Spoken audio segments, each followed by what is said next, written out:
everyone. Welcome to a new episode of Carolyn Talks. And today I have the pleasure of speaking with director Luke Salin and writer Kayla Yumi Lewis about their debut pilot show, Parked in America. It premiered at the South by Southwest Film Festival. I watched it and enjoyed it, and I had to speak to them about it because it's so good.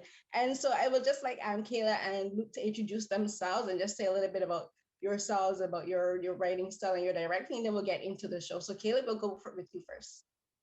Hi, I'm Kayla. I just graduated from NYU in May of 2020, as well as Luke. We both graduated together. But yeah, so Parked in America was our senior thesis project, and we're so excited to be premiering at South by Southwest this year. So I hope that everybody who has watched it has enjoyed it and connected with it. And Luke. Yeah, hi, I'm Luke Salin. Yeah, I graduated with Kayla too, just this last year, and yeah, we're very close friends. We grew up in the Bay Area together, and I don't know, we don't we're pretty young, so that's probably about as detailed as our bio gets. So Yeah, like this is just the beginning of where our bio begins. I think you've done a pretty fantastic job for the beginning of your professional bio, and especially for your first outing, creating a TV show, and I guess you could call it a film project as well. And so Parks in America is about a young Korean girl, I'm guessing she's about 16, 17, depending, who goes to Illinois to stay with her family after a tragedy has occurred in her family in her family back home in South Korea. And she arrives and it's an immediate culture shock. To me, I saw it, the intro I thought was pretty interesting because it starts with her talking to her aunt in Korean. And then she talks to her father, and you get immediately sense that something bad has happened and it's something bad involving her. And when she arrives at the house, she comments on the size of the house. And when she goes in, she asks her aunt, "What's your first recommendation for me to fit in to America?" And the first thing her aunt suggests is for her to change her name. And I'm like, yo, that's such an interesting thing because like your name is your calling card. It's the first thing to signify your identity. And especially for people of Asian, I would say ethnicities and particular people of color from different cultures, your name can tell a lot about where you're from. Like Korean, South Korean names are they're very distinct with how they're structured and the names. And her Korean name is Jiyeon Park. And her aunt was it suggests, okay, you need to change to an American name. And I'm like, does she really have to? But then like you guys immediately set up this story about it's about assimilation and integration and immigration, but not so much that, but more I guess the difference between assimilation and integration. So could you just discuss that, just starting your story from that perspective? What was your intent making that the first thing that we learn about her? Yeah, so I suppose the name change, all of my relatives who have come and visited from Korea, and it's like they were only here for like vacation, but they would tell me right off the bat, my name is Peter, and I'm just like, I know that's not your name. I know your Korean name. And they're like, nope, I'm Peter, like Peter Parker. And I'm like, got it. So everyone, like, I think it's just, and it's something that they looked forward to coming over here. It's like being, Americanized and living out an American life for a couple weeks. Whereas Jamie or Jian, she doesn't feel that way at all when she's coming here. It's more like she wants to be able to stay herself, but the people around her are pushing her to fit in and mold with this society. So I think yeah, everyone has a different relationship to their name. I think especially Asian Americans, like I was like very, very ashamed of it when I was really young, because right away kids were making fun of me and saying like, oh, it's you and me, very funny. Or they would call me yummy, which is also just not fun. So I'm just like, you know what, I'm never going to tell anyone my middle name ever again. And I didn't for a very long time until NYU, like on my roster and on my email, I don't know how, like maybe I signed up or something with my middle name attached to something, but everywhere I go, my middle name is on like everything at NYU. So I kind of had to, really accept that. And now I just like, use it all the time. But it, forced me to confront my issues with my middle name and why I had those problems. So I think we wanted to put that in as well. But yeah. And Luke? yeah, I think I mean, growing up here in the Bay Area and then going to New York and those kind of being two of the more diverse places, at least here in the United States, I feel like we've seen a lot of, you know, teachers or just people in our community who just have had their names mispronounced like all the time. And I think it's honestly just so frequent. But because it's so frequent, I think a lot of people just kind of pass it over as like not a big deal. Um, but really like it's your name. It's one of the most important parts of your identity. And I think it really affects how, you know, people see you in the world. And I think, you know, being able to just have yourself presented the way that you want to be presented is really important. And it starts with, you know, your name. So yeah, it's tough. And I think, you know, it's not just Asian Americans. Like on my dad's side, my grandfather changed our family name from Skalinsky to Salin because he was worried about when he was starting his family how that name would affect how, you know, my father and then the rest of our family would grow up. So it really is common, and so it's not just you know, one culture. It's definitely a very it's all over. So Yeah, it's a very North American thing because coming from the Caribbean, like I'm Barbadian, and we have no like we have people from literally all over the world living in Barbados. I went to school with kids whose parents were like living in Barbados because they transfer for work and whatnot. But then there's also we would learn people's names. I went to school with kids who were Hindu, Muslim, Asian, and from all over the world, and like we would learn each other's names. And then I moved to Canada, and suddenly, just my simple first name, Carolyn, which is one of the whitest names you could ever hear, and people would still find a problem. People all of a sudden had a problem pronouncing it because they expected me to have, I swear to God, an ethnic name. One of the first times I interviewed for a job here, I was like, my name is Carolyn Hines. And the lady interviewing me, she's like, is there another way to pronounce it? I'm like, what do you mean? It's Carolyn Hines. And she kept mispronouncing. I'm like, it's Carol. I'm like, lady, why? And then someone explained to me that when it comes to us, like people from people of color, like white people, I'll say straight up, they assume that there has to be some ethnic way to pronounce her name, even if it's not ethnic quotation marks. And just like you, as you guys explored in the first few minutes, like at her first day at school, the teacher doesn't even bother to try to pronounce it the correct way. He's like, I can't be bothered. And she's like, okay, well, my name is like Jamie Foxx. And I just thought that was super interesting. And the thing is, like, the name doesn't even sound like her Korean name either. It like phonetically is completely different. But it's just like straight off the thing, like when it comes to fitting into North America, we have to change so much about our identities for us to just get by, because like the hassle is almost like a hassle to it's for respect, and it's a hassle to keep reminding people, this is how you say my name, this is how you say my name. But then it also shows they just don't really care sometimes, especially coming from a teacher where he's just, I can't be bothered, but then he's going talking about Christianity and, like, you know, the tenets of the Bible and the Ten Commandments. I'm like, really? Like, you don't see the dichotomy between Christianity. But then again, when you talk about like Christianity and how it was spread throughout the world, kind of explains a lot. And then going from that, the next part that I found is really interesting with Jion, or Jamie, is her interactions with her family. So this is her first time in America, and immediately we know that she and Eli don't get along.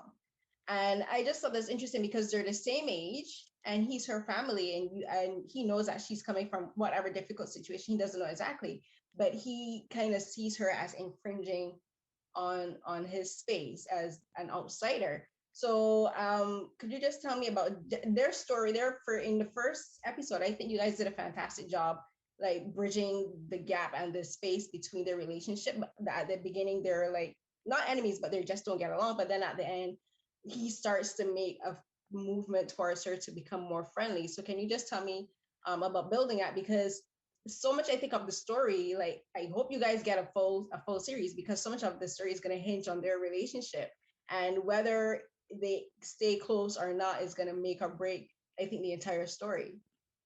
Right. Their relationship is extremely important just because we don't have a clear antagonist in the story. Like there's not a bully or any, well, there's just like small microaggressions, but there's not like one person that's like clearly evil. And so we had to ride the line of kind of making Eli this kind of antagonist, more like an anti-hero type of character, who's just struggling with a lot of his own personal things. And I think the last thing he needed is someone who's also extremely struggling to enter on his life, and he has to feel, or his parents kind of make him feel responsible for this person when they're at school. And Eli's like, well, great, I'm literally like trying to like ace my SATs, I'm trying to stay on top of my schoolwork, and also this cross country thing that I'm doing, like I have a million things on my mind, and the last thing I need is this girl who I don't know that well, who is going to draw attention to me even more than is already on me.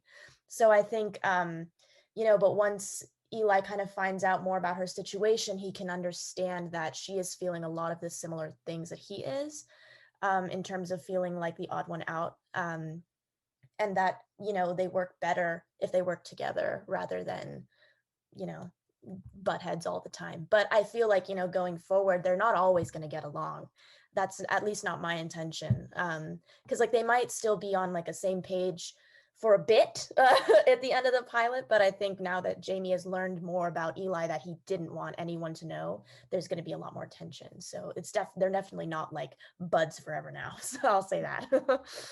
Yeah, Yeah. and I mean, I think like from the beginning, Kayla and I talked about how we wanted all the characters to be likable in some sense, or that you could see that their motivations, they were all trying to do something that they thought was good, but it just might not necessarily have been going about it the right way, or their interests might have conflicted. So, but then also just the fact that all these young people, they're all high schoolers, and you can't really kind of blame them. You don't want to make them, all villains, because maybe in some cases they just need to grow up a little bit.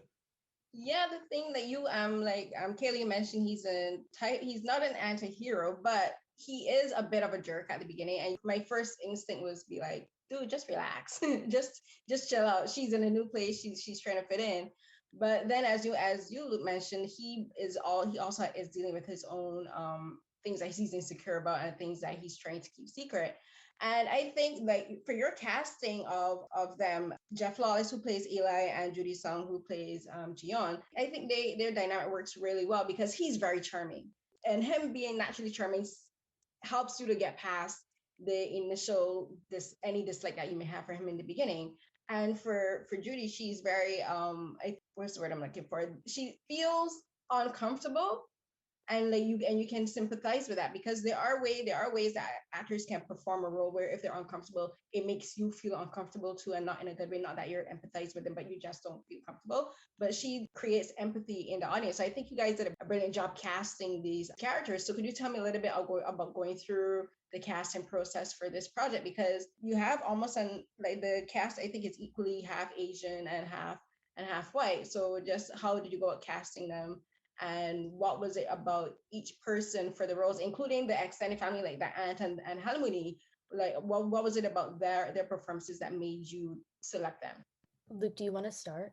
Yeah, well, because it was quite a process. I think it was one of the more difficult parts of um, getting this made, because we knew, since Kayla and I are both biracial, we wanted to have a biracial family in it, and also just because story wise that would create more tension. But yeah, it was really hard to find for Eli people who were half Asian to audition, and then for him to look like his younger sister. So to find someone else at that age, and then to find kind of two parents that looked like them. But I'll jump back over to Jamie first. We spent a long time looking for Jamie, and we saw a lot of people, and it was tough because I think when you read the script, it can read, or especially Jamie, can read as very standoffish, especially at the beginning when she's in the classroom trying to change her name or deciding to change her name. Um, speaking to that discomfort, it's, there's a very thin line between knowing what that uncomfortable feeling is and then knowing how the feelings that you have going inside, processing all of these microaggressions, and the trauma that you're feeling, how that then gets presented to the world. Because, she's new, so she's kind of shy, but she's also strong, and she will face these problems that she's going to be dealt with. So yeah, there were very few people who could balance all those things. And so we were very lucky to find Judy, who she herself, when she was younger, she had come to the US to go to school. And so she had been through that already. So she had grown up in Korea, and then she went through the process. So in some ways, it was just total luck that we found somebody who totally embodied. Yeah, I mean, I agree with like everything that Luke was saying, especially about Judy, because in our script, yeah, like Jamie can read kind of angry, I think. And that's how a lot of people that we saw read Jamie, and I got kind of nervous. I was like, oh God, are people going to hate this character? And then we saw Judy come in, and she brought this kind of like youthful vulnerability to the character that I think is really, really necessary so that we can root for this character, because she's going through a really, really hard time at a very young age, coming to a brand new place. And I think, you're not going to be ready to bite someone's head off when they make a small jab at you. I think that's someone who's like maybe more mature would handle it that way, but someone who's 16, I think, would not be ready for that. Or at least in my opinion, there's probably people like that out there. But yeah, so Judy was incredible, and we were so lucky to have her. And Jeff, he was the first Eli that we saw, and he immediately blew us away, and we're like, that guy is Eli, like without even reading the lines, he's Eli. But the thing that we were worried about was his age. We were like, is Judy going to look too young with him, or and so we found out a way to, if we dressed him in a certain way and put his hair down, because he usually has his hair kind of up, he looks younger. So it worked out. Thank God it worked out, and they have such amazing chemistry together. And I think they're friends as well. But at least on set, we were all a good, happy family. So I think we had, just as a crew and a cast together, we just had this great bonding over this project. So yeah. And touching on the fact that Judy is Korean, like she was born in South Korea and she moved to America. There's a moment like that I had to pause and question. It was like, that doesn't make sense to me. But then I had to really think about it. And this is when she was at the school and she was asked about her accent.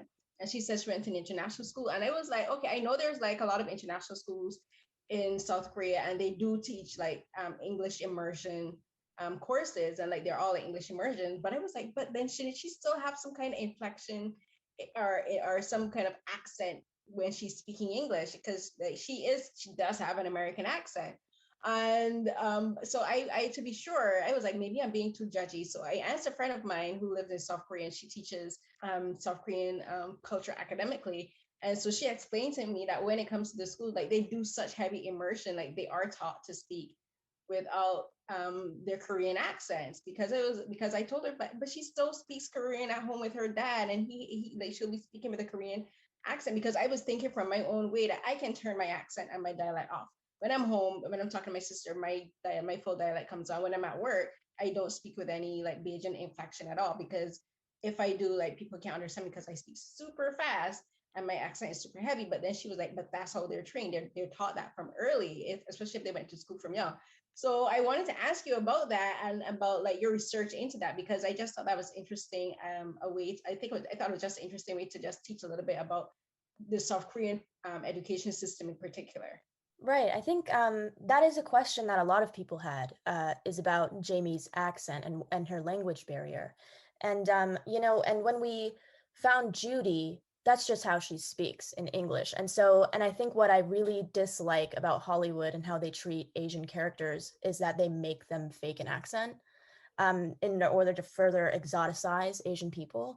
And I think, I'm like, if this is just how Judy speaks, I'm not going to force her to like play it up. You know what I mean? And I think especially since Judy herself like went to international school, and she went to international school in Jeju Island in Korea until, you know, she came to college. So I'm like, well, if that's how she speaks, that's how she speaks. And I'm just like, yeah, I think that's what and I know that a lot of people, including me, sometimes people will ask me like, do you speak English before they speak to me? And I'm like, I'm literally white. I'm half white.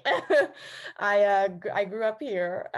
So I think, yeah, it's just that people have this very they have an expectation of how Asian people are supposed to be, and I think the media feeds into that with this with all of the over dramatic, like over exaggerated accents, especially in things like 16 Candles, and even going all the way back to like Mickey Rooney's you know, impressions of Asian people. I think I wanted to kind of put an end to that, and if that's even okay, but Well, yeah. we have a story specifically about the accent because our script supervisor and editor, our friend Haesung Kim, um, she sat in on auditions with us to make sure that you know, Haesung is from Korea, so she has a better sense of exactly what someone should sound like when they're speaking both in Korean and in English. And one thing that Haesung picked up on for Judy was that she spoke in English and Korean, both in the way how you pick kind of what tone you speak in for Korean, and also just how she spoke in English. Um, she spoke like she was from Korea, and she wasn't just a Korean American, because we did see a lot of Korean Americans who, um, you know, could have learned Korean or English first, but just the way that they spoke both, there was just a very clear difference. And so I hope that, you know, other Korean viewers of Parked in America will also pick up on those very small details. I'm sure it's tougher without like a side by side comparison, but I think that just the authenticity made it, I don't know, seamless.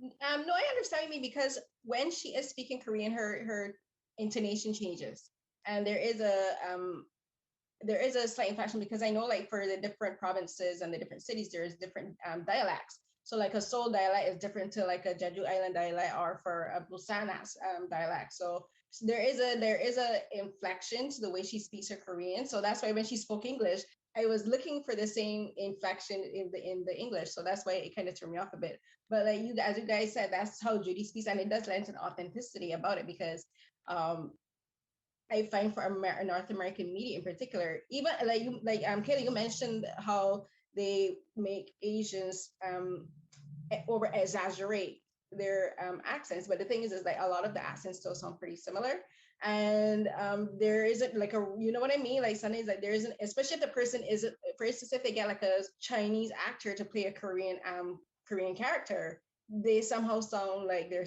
like, you know, like they're speaking with a Chinese accent. And this does happen in Hollywood, where they do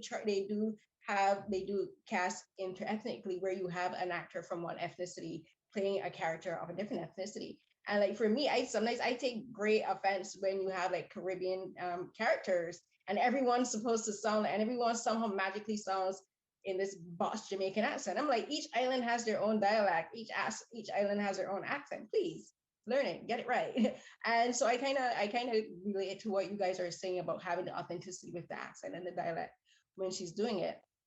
And going on from that, there is they kind of like is exemplified in two characters. So there's the aunt, who is I think her name is Yeon Soo, and then there's Harmony, the grandmother, and you kind of have these two differentiating opinions about being South Korean in America. The aunt is about assimilation. She wants Jamie to fit in, and she like even at dinner, she had the husband who's white is cooking dinner, and he's making like microwave dinners, and that's perfectly fine with her. And she even says like kimchi doesn't go back with what he's making. And I'm like, my immediate reaction was literally the same as someone. I'm like, kimchi goes with everything. What are you talking about? And then Harmony was like the one that's telling Dion, like, you don't have to change your identity. You don't have to change who you are to fit in here. You can just be who you are. And I thought it was interesting to have these two women with these two differing opinions about about being Asian in America. So can you tell me about not only these two characters, like with regards to building them and casting them again, but also just like creating the script and the dialogue? Because I imagine that maybe you've had these kind of conversations with your own family members or friends. Yeah, for sure. And also, our actress who plays the aunt, Judy Hahn, her character name is Emma, but her, Oh, sorry. no, it's so fine. Just wanted to say that. But and Jamie's father's name is Jung-soo. So you got it. A lot of it is kind of based on the what I've overheard and been a part of in my own family. My mom's mom lives only like 5 minutes away, 10 minutes away by drive. So we see her a lot. And my mom, she moved here with her family from Korea in the 1980s. I think it's 1980 specifically. Um, and my mom now, she's very Americanized and like she came here when she was 13. She hardly has an accent anymore as far as I'm concerned. I don't hear one, but maybe that's just because I've grown up with her. Maybe she does and I just cannot process it. Um, but yeah, and she's very much like, one with American culture, whereas my grandmother is not so much that way.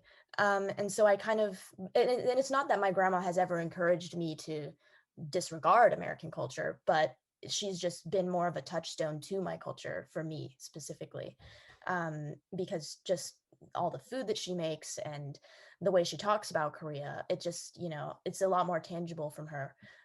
Whereas my mom is this more Asian American identity that I can also grab hold on to. But also my mom still makes Korean food all the time and everything. So Emma is more of an exaggeration of what I think assimilation can be like. And so I just kind of wanted to have those two different perspectives in the show. So Jamie can have those two people to look to in terms of what she wants and how she wants to approach living here. And I think, she doesn't necessarily choose or think that one is better than the other in terms of their views, but she's taking both into account and making her own way in this world and using both of their advice. So yeah. And Luke, can you talk a bit about the casting for them? Because I love these two women. I think the actresses are great, and I can't wait to see more from them, especially for their interactions, because you can tell there is a bit of tension between mother and daughter. So could you just tell me about casting them? And because you're casting for the pilot, but you're also casting with the intent that the show is picked up and that you would be using the same cast. So can you just tell me specifically about casting and their chemistry and their dynamic? Yeah. Well, Judy Hahn was the first person we saw. So it was the first time we were kind of hearing the script be vocalized by anybody. And so we were very unprepared that day. So we're lucky that she was willing to come back. And we had her meet with Mihua, who was actually the only person who auditioned um, for Harmony. So we got very lucky, I think, in both situations. Honestly, with every member of the cast. So, but when we had these group auditions, we could just immediately see as we moved groups in and out just who felt like they bonded together with the best. And then even like outside of just the scene, just how they would get along or just the natural kind of way that they would interact. Like I think just for the whole crew, not just, Emma or Jamie as characters, but Mihua was like, kind of a mother to us all, and certainly, helped guide us for different scenes, or for what would be the best way to kind of represent a certain situation. So, yeah, I think they're both just so wise, and they bring um, their own individual personalities to their characters. And yeah, it just truly is just luck that we got two actresses that could understand exactly who they were. And same with Jamie as Judy. It's it's just we're just very lucky. We're just very lucky. The thing with this, I think that's going to be really interesting with the show is like the focal point is going to be Jamie's relationship with Eli. But I have to mention these two women again because very rarely when we are taught, when we get shows about, I guess you could say, about the relationship of people of color to living in North America, it's usually just like, for instance, the main character's relationship to that.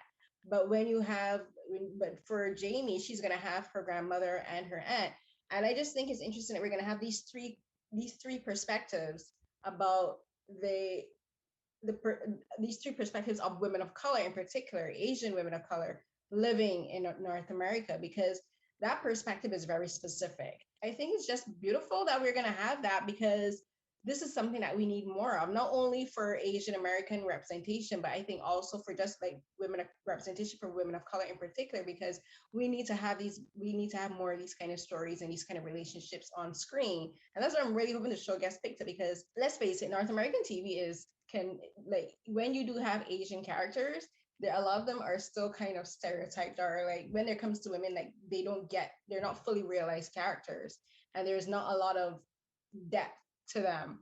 And I would say the last one that I know of is Joan Watson, played by Lucy Liu in the Sherlock adaptation. And for my one part, I don't think we've had such a deep character like her. So if that your show gets picked, we'll have three now. And for the two of you, could you tell me a bit about what this show means to you personally, not only as Asian Americans, but as creators and having it show at a festival like South by Southwest? I mean, yeah. And I also want to also just like second everything you said about Asian women and their portrayals in media, just because everyone that in my community, we've grown up, you know, seeing a certain type of Asian woman in TV and film, whether that's, you know, Cho Chang or who just cries about boys, or just like, you know, when people, I don't know why all of a sudden my mind has gone blank, but it's just like the tropes of like the lotus flower or the dragon lady, and just like the over sexualized versions of these women. I think I wanted to, first of all, just not do that, but you know, portray people as they are and as human as we are, and not as objects of someone else. It's, you know, just these people existing on their own. I feel like I'm wording this in a terrible way, but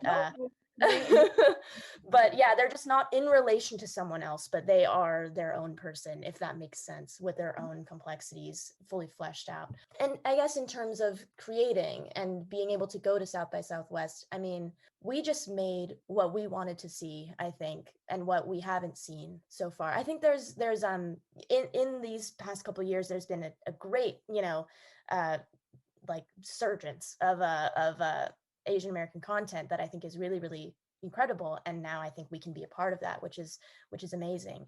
But being able to debut this at South by Southwest is a dream come true, just because we were students when we made this. You know, a lot of student films don't really get to go to festivals as big as this, so we weren't expecting this, to be frank. And so to have this opportunity to get all these eyes on it is just mind-blowing. Yeah. Yeah, and just before Luke comes in, I think there's something I need to say for my own, just for my own peace of mind. When I say there's been a lack of Asian characters, I'm not discounting shows. This is just for like the listeners too. I'm not discounting shows like Kim's Convenience, or what was the show by Mindy Kaling? Never Have I Ever. Yes, that one. And also, if you're looking at like films, we're gonna look at To All the Boys I've Loved, and that series. But when I look at those kind of shows, still, when you really look at the female characters, sometimes like it was only in the last film, like for To All the Boys, we really got to know who Lara Jean is, apart from her relationship with Peter. And I'm like, we gotta wait 2.5 films to finally get to know who Lara Jean is, away from her desire for Peter. Like, come on. And even then with like Kim's Convenience, keeping it 100, a lot of especially the younger daughters, blanking on her name, a lot of her storyline is centers around relationship around men too. And I'm like, can we not do this? Like, there's for female relationships in general, like we are not, for women, everything in our lives does not revolve around men. And I think we need to have more characters, I think, like Jamie, where a lot of the drama, because we're watching it for the drama too, comes from her own relationship with her own family, and comes from her own struggles as a person.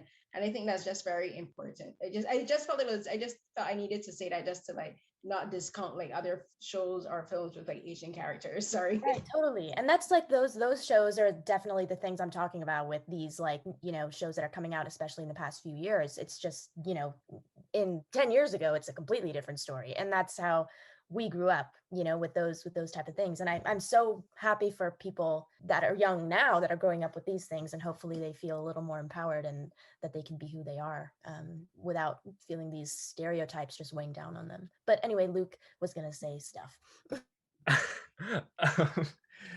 um, yeah, no, I think no, just to add on, I mean, there's so many, this project and this process and being here at South by Southwest, I think has made both Kayla and I feel lots of things, especially with what's going on in the world right now. So but I think first and foremost, I think we just feel like such a sense of validation right now. Not only just being young people wanting to have a show about young people who are treated seriously and not, like over dramatized or hypersexualized. They're just young people and these are their problems.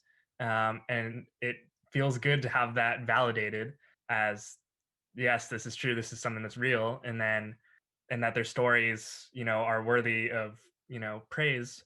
And then also, just for, I think, Asian media, with Parasite winning so many Oscars last year, Minari being nominated so many times this year, and then shows like Never Have I Ever and Kim's Convenience all finding audiences.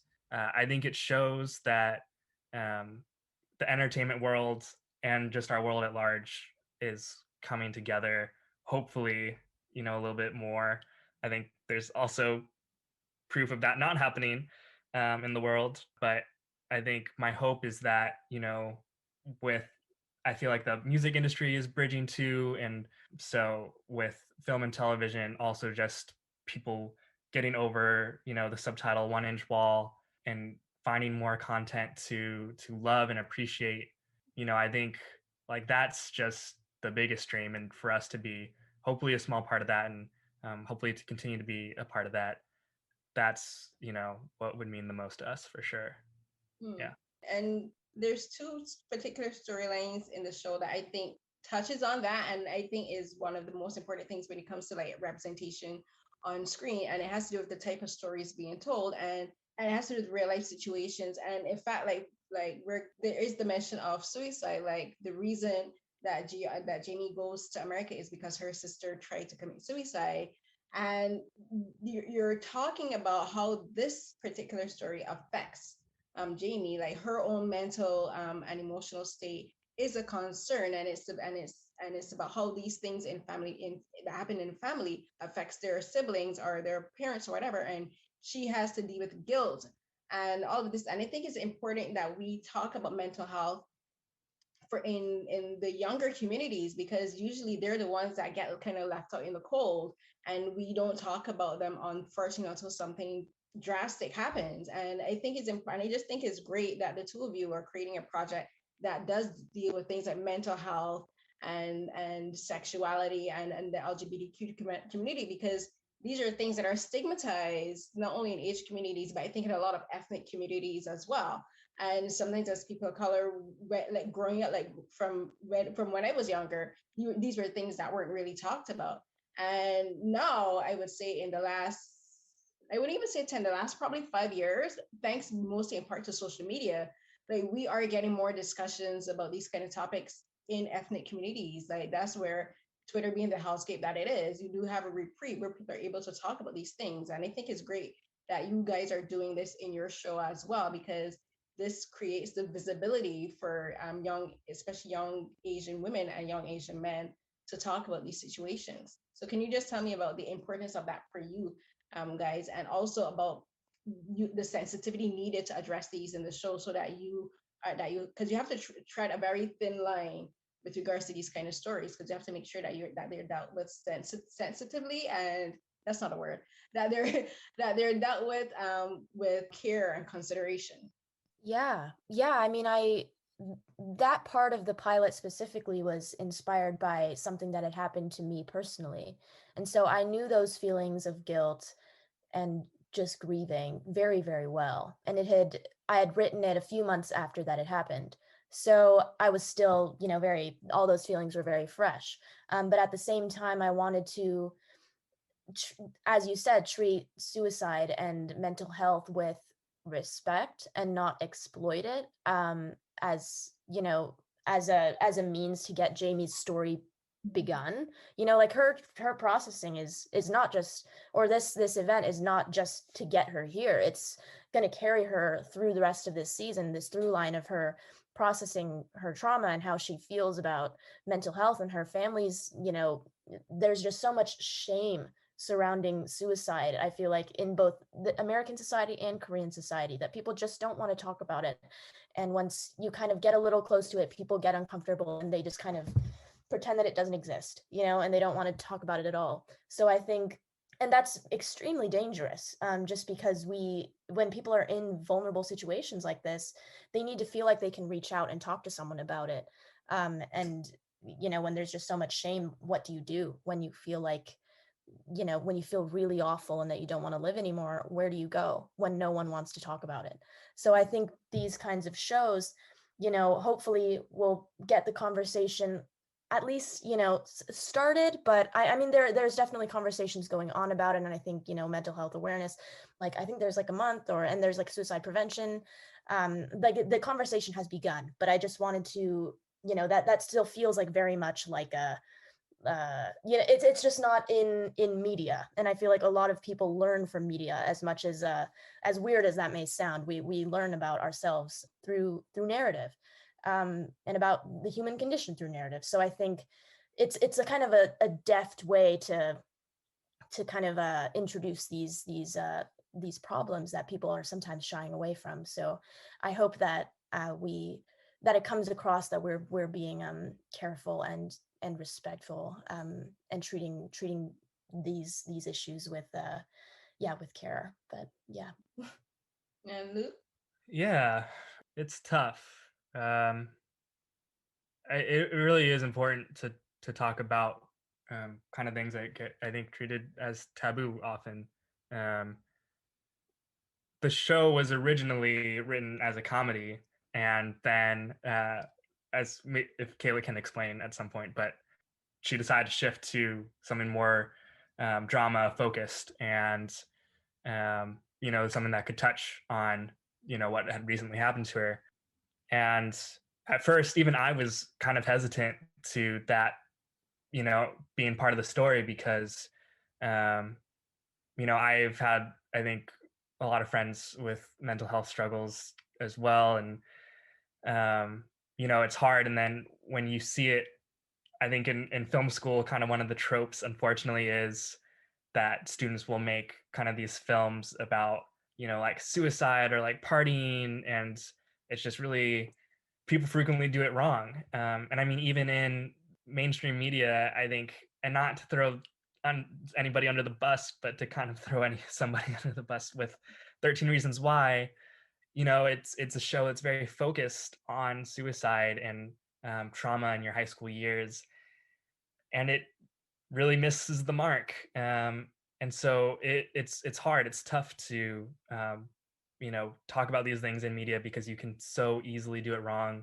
and even in real life, it can be hard to talk about. You can so easily do it wrong. So, but it is important to talk about, and I think as Kayla touched on, there is a lot of culture of shame, both here in the United States and more so, I think, in Korea. So it's really important to touch on these things, but also to focus on the wider narrative, I think, which we're able to do in parts, and show how it affects different aspects of your life, and I think hopefully also show that there is still joy ahead. So Yeah, I mean, I guess it was important to me that we didn't have the main character be the one who is contemplating or attempting suicide, just because I know what it feels like to be on the other side, and I could speak to my experience, but I could never assume, what someone else is going through that feels like that. And I don't want to disrespect anyone who is going through that, and treat it in a way like, because I think suicide is often glamorized in media, and so, which is extremely dangerous as well. And so, I wanted to speak from my own experience, and also, like, we never show the suicide attempt. We never, touch any of that. It's all about the feelings, which I think is what's important, and feeling like you should. And one of Jamie's problems is that she doesn't feel like she can speak about her feelings, and I think that's, probably what happened with her sister, is that, like, she didn't know how to speak about it. And so that's mainly what I'm trying to, or what we're trying to do with this, is like being able to reach out, or encouraging people to reach out when you feel awful. Yeah, no, I think you guys did it well, because like from my own personal experiences, there is, when you're on both sides, is for like Jamie, I think she's doing, for her it's the guilt. And then when you think about it, is like, if her family doesn't talk to her, and if they don't get hash this out, she could also be, it can also become a problem for her, and she might very well end up in the same situation that her sister's in, because she's feeling extremely isolated, and she's feeling alone, and she's in this new country, and she's with family where she's trying to find her own spot to fit in. And then she's isolated in America, and then she's pushed away from home in South Korea. And then there's taking in the whole culture aspect of how mental health in South Korea is not handled, because culturally it's something that is very taboo to talk about. It's only now they're finally addressing it more publicly, and it's only now that they're willing to admit that this is a problem in the society, and mental health is nothing to stigmatize, and it's nothing to be ashamed of.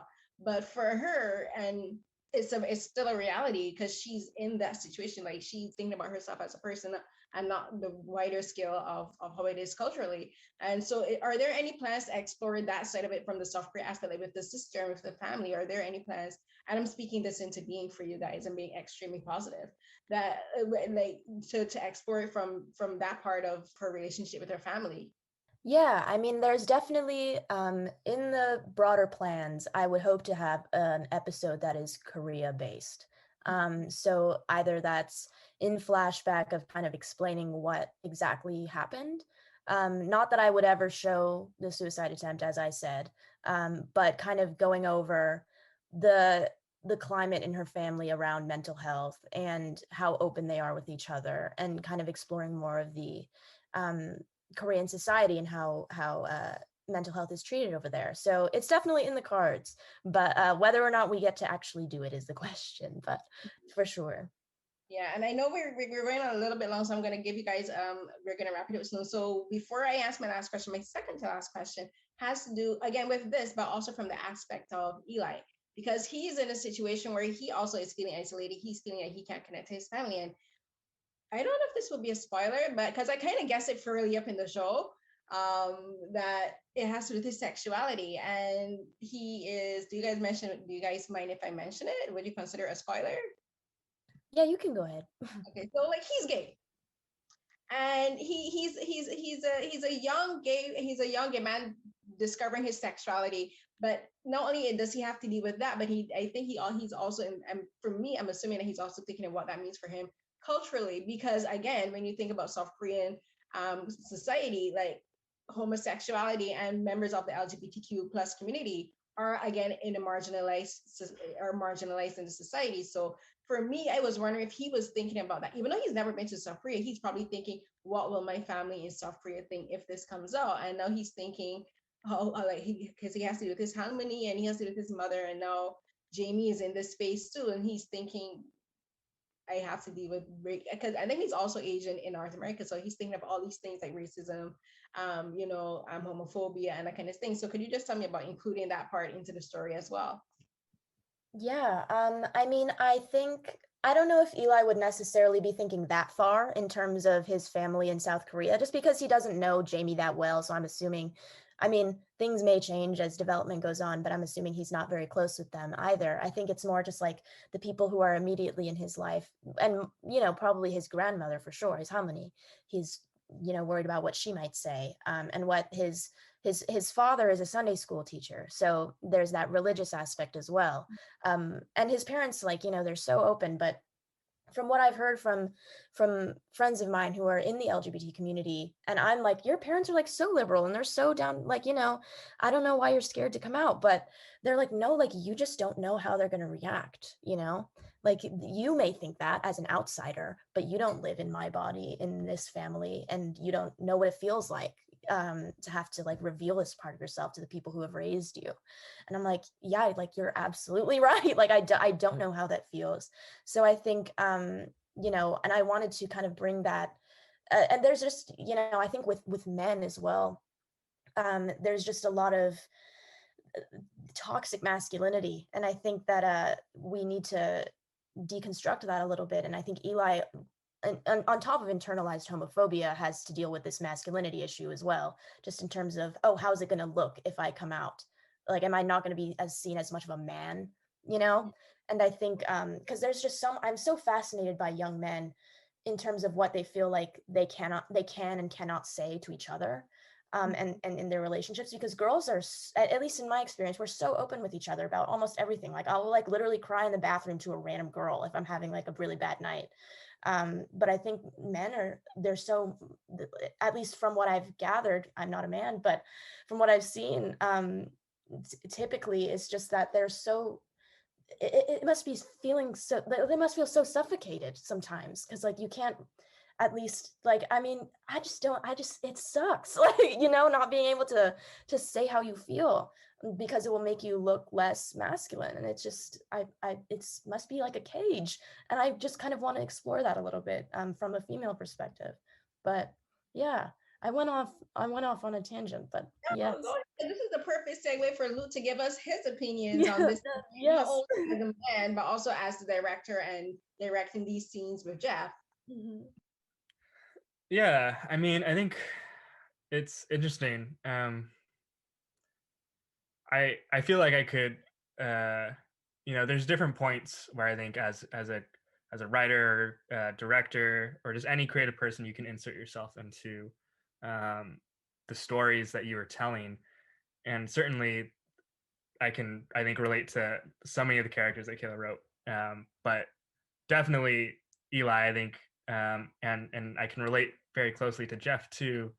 I think both Jeff and I, and Eli as a character, I think we've tried really hard, our whole lives to kind of be at least what we think like a good person who would be likable, like who would be masculine enough, but would also, I don't know, be able to navigate so many different things, that just your identity as a man, and your identity as who you are, like ethnically and culturally, and I think, at least in part, I think that kind of mindset creates a lot of erasure of who Eli is. He's in this majority white Catholic high school, and he doesn't have any really connection to his culture other than through his mom, who I think is more on the end of kind of assimilating to America, and then his grandmother, who they're not quite as close as maybe they could be. So and then with his father and Catholic school, and I think there's a lot of Christian guilt about what kind of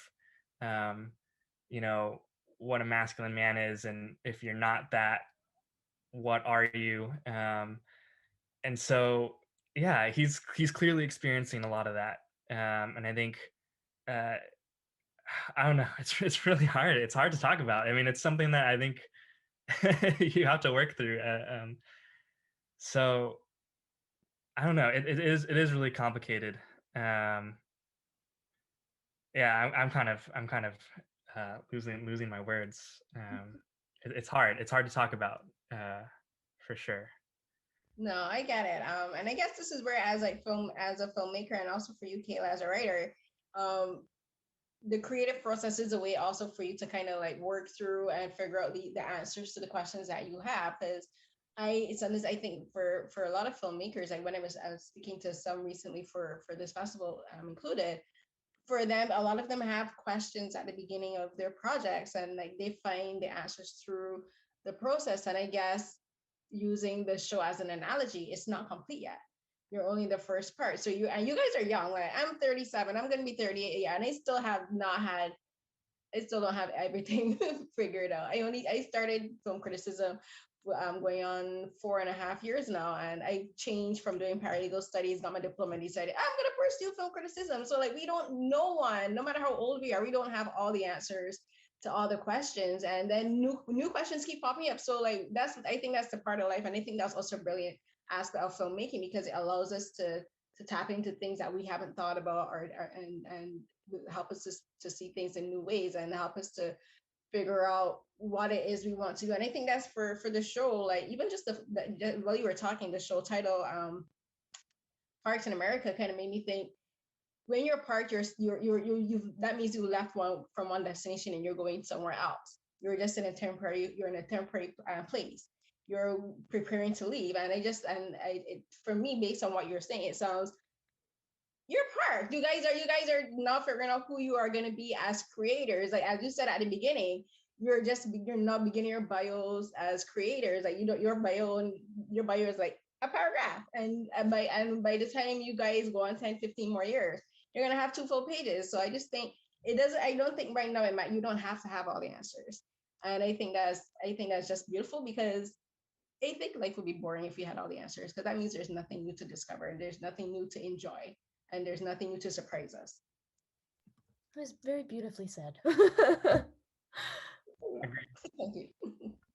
And I think that's the beautiful way to wrap up the show and wrap up this episode because honestly, I want to thank you honestly for this show because I'm Black, I'm a woman, and like none of the characters look like me, but there's I always one of the things I love about film and television is we can always find ways and things to connect to the characters, and we can always see parts of ourselves in the characters. As I mentioned, I personally have kind of like similar situations to Jamie, on multiple levels, and I think your show um, is going to do that for so many people, and that's why I'm being extremely positive. I really hope that you guys are able to find a home for this on a platform, Netflix. Better because you have a wider platform and it's more international. But yeah, I just want to thank you guys for speaking to me, and congratulations on a successful debut at South by Southwest. Thank you so much. It was a great conversation. Thank Yeah, you. thank you. Thank you. So is there anything that you guys want to say just before we close off? What should we say, Luke? I don't know. I mean, I think this is where people would probably be like, Good you luck. can kind of hopefully keep. Yeah, we hope you liked it, and we hope that you can follow along with us in hopes that there might be more coming soon. And I think we're like at Parked in America show on kind of all social platforms. Yeah. I Um, think we're at Parked in America Show on Instagram, and then we're at Parked in America on Twitter. So, Good yes. chat. Yeah. Find us. Thank you so much for speaking to me. This has been such a joy. Thank you. Thank you. It's so great to talk to you. And just thank you for taking the time to watch the show and have all this great, analysis about it. It feels very meaningful to know that people are responding, even people who, don't look like exactly or have the same experience as the characters in the show. So it means a lot. Thank you once again to Kayla and Luke for joining me for this episode of Carolyn Talks to discuss their debut episode pilot, Parked in America. And thank you, listeners, for being here with us. You can find me on social media, Twitter and Instagram at CarrieCNH12. That's CarrieCNH12. You can find my pinned tweets with my latest articles podcast episodes as well as any fun discussions I'm having. You can find more episodes of Carolyn Talks on the BabayDoPodcast.com site as well as on other streaming platforms. And you can visit my YouTube channel under my name, Carolyn Hines. My first episode is where I discuss Cinderella and the Four Knights with one of my best friends, Laura Sirico, a fellow critic and nerd, where we for Beyond the Romance. And you can look forward to more episodes of Beyond the Romance on the YouTube channel as well as Carolyn Talks episodes. And as a member of the African American Film Critics Association, I and other critics have been taking part in our monthly virtual roundtables where we speak to Black film creatives in the industry. Recently, we've spoken to Mara Hill and Jill Marie Jones about their new own show called Delilah. It shows every Tuesday night, I believe, at 9 p.m. after Queen Sugar. And we've also recently spoken to the supporting cast of Genius Aretha.